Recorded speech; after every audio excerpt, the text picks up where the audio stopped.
Okay, recording started. Okay, I can hope I can save it later. Okay, when you write a reviewer response letter, it's basically like a cover letter again, and you have to answer all the reviewer comments. And what I mean by answer is make a list of the comments from the reviewers and write your comment. Like for spelling mistakes, for example, you can write changed, or it was changed in the text. Spelling was corrected, grammar was changed, something like this.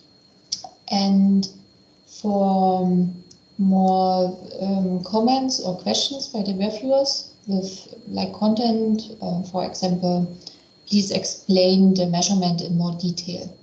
Something like this is a typical comment. You would write, we added like parameters, something like this. And then also, or I would recommend to also add the information, the text, what you really changed. So it is not really necessary for the reviewer when they get back the review to look in your manuscript again and see what was changed. So they can go through the comments and their own question and see what was changed in the short paragraph, for example, without going back to the manuscript. So one by one. And to all comments and questions and all reviewers. So if you have 3 reviewers, answer in one letter or document all reviewer comments, and all the reviewers will see what comments were made by the other reviewers. Because when you change your manuscript, you will make changes based on reviewer 1 and reviewer 2 and reviewer 3. And now the other one, they don't know what the other wrote.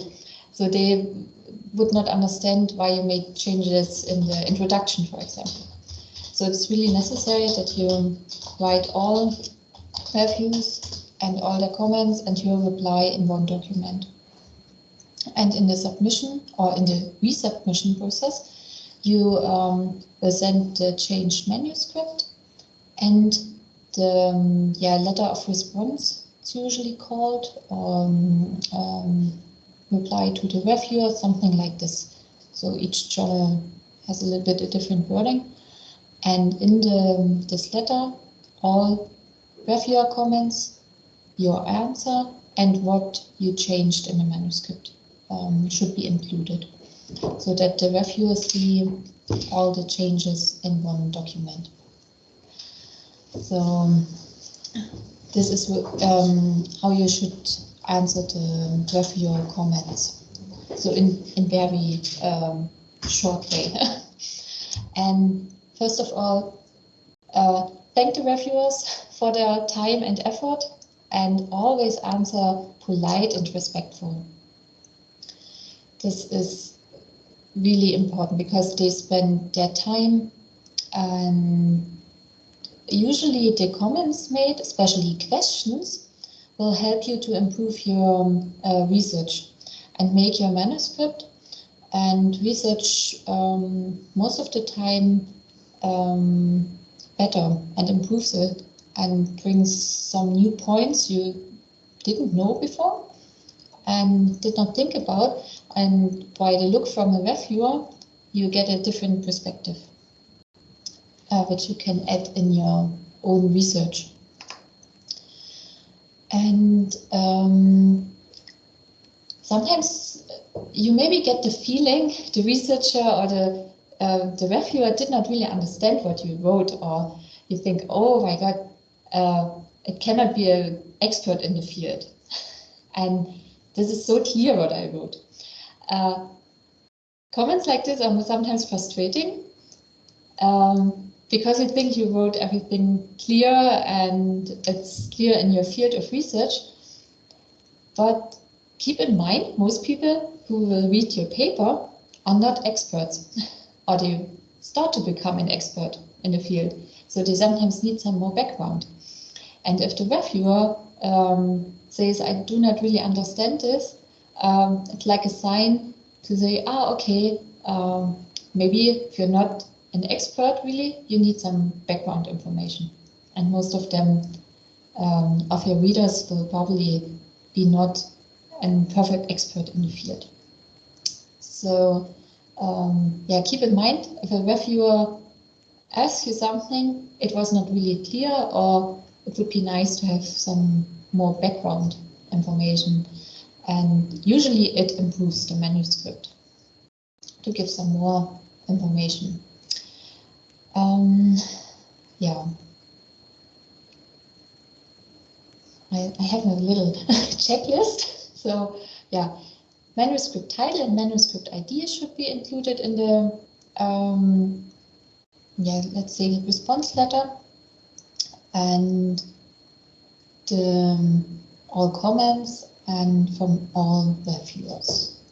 Yeah, I think, and like I said in the beginning, remember, take it as positive feedback and be thankful for the comments the people made. And all of them are willing to help you and improve your work. So this is usually what a reviewer should do, that they will help you to improve your work. Okay, so that's from my side.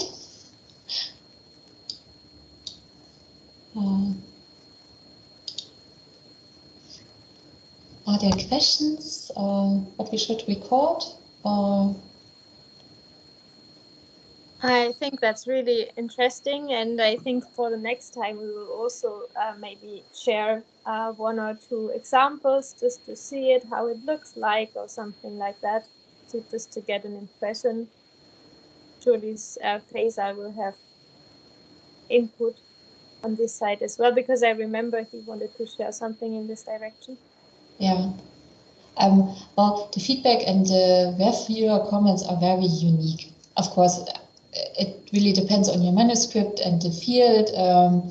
And I'm sure if you submit a paper in the field of medicine, it's totally different than in the field of engineering. And also around the world, the people have different opinions on different research. And so the feedback will be very different, and also in the wording they use, of course, yeah. So I think a British native English speaker will write a very nice and very polite review comment, and probably someone not native speaking has problems to always use the correct wording and be as polite as British people. Is there normally a number of reviewers you have all the time? Is it always something like first corrector, second corrector, as you have in a master thesis or something like that, or can that? I think you should have two. I think two is the standard amount of reviews. Yeah. Yeah, but sometimes I think if the reviews very, very different, so like one says it's very good written and accept, and the other would say reject, I think in this case they would go for a third opinion. Okay. And if the reviewers, do the reviewers read the review of the other one before they write their own? As maybe the first one will send his comments to the second one, and the second one will have a look on that comments before he writes his own comments, because otherwise maybe the reviewer one says the writing style is not my taste, and the second one maybe has a little bit of different direction, and maybe on the one or the other situation, the two reviewer comments, just wouldn't match to each other, because the one says it's A and the other one says direction B, and what would you do? So from the review process, usually you, when you do a review, you can see the other reviews after you submitted your own. Sometimes. It depends a little bit on the journal. And I think sometimes as a reviewer you can say, it's okay for me that others see my review comments, and sometimes you can say, no, I don't want that anyone else can see it. So I think this depends a little bit on the journal and how they set up their review process. But I have never had that I saw the other review comments before I made my own. Okay. So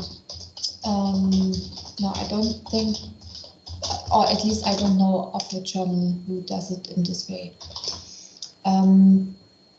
But yes, it can happen that, of course, the two reviewers have on the same research item totally different opinions. And yeah, this is something you have to check basically for yourself. What do they ask, or what is their doubt maybe about the research? Maybe one says, I do not really believe because this parameter is missing in a experimental setup. So this would be an easy one. You can usually provide this parameter, yeah. And then there are sometimes things more like an opinion, yeah. And there's something you have to explain your own point of view and why you came to this solution. And usually this would be something to discuss with your colleagues or your co-authors or professor, and more in a way like discuss again this topic. Is everything correct with our experimental setup? And what could have lead the reviewer to this comment? Maybe something in the beginning missing of a paper, which misleads to this conclusion. Something like this could be something, and this is a little bit tricky because then you have to explain very good why you came to this conclusion, or why you stick with your presentation of the results, or did not apply any changes. Yeah, but I would say keep it really scientific and check again, like the experimental setup, all the data is correct, and if everything is okay from your side, then explain and say, okay, we checked again, and we still come to the same result, or something like this. Yeah, but this is very unique, yeah, and a very individual point, and this is something always to discuss with someone else. Or I would recommend to discuss with other people, maybe someone who's not involved at all in the research, to have a fresh perspective. Yeah. And but still always be polite and explain your point of view. Yeah.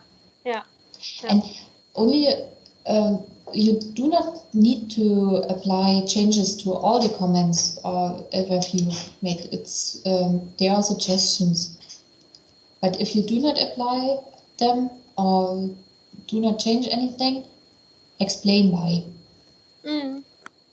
Yeah. And most of the times that's okay. But I think what's really not very nice or not good style to skip questions or comments and say, no, I don't like this one. And yeah. Yeah, because all of the comments are time and thinking work of someone else. Yeah, and sometimes they simply misunderstood something. Yeah, that happens. In the one review in my last paper, they like he probably switched some numbers, and it didn't make sense. So probably during reading, he or she mixed up the numbers, and so. But I wrote, sorry, I checked again the numbers, and from this, the reduction is this number, and I didn't get a comment on that. Yeah. So, yeah. like I said, it's not a bad will, or they they want to help. Yeah. Yeah.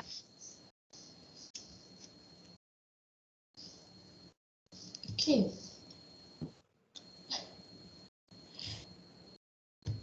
Yeah, then I will stop the recording. Yeah.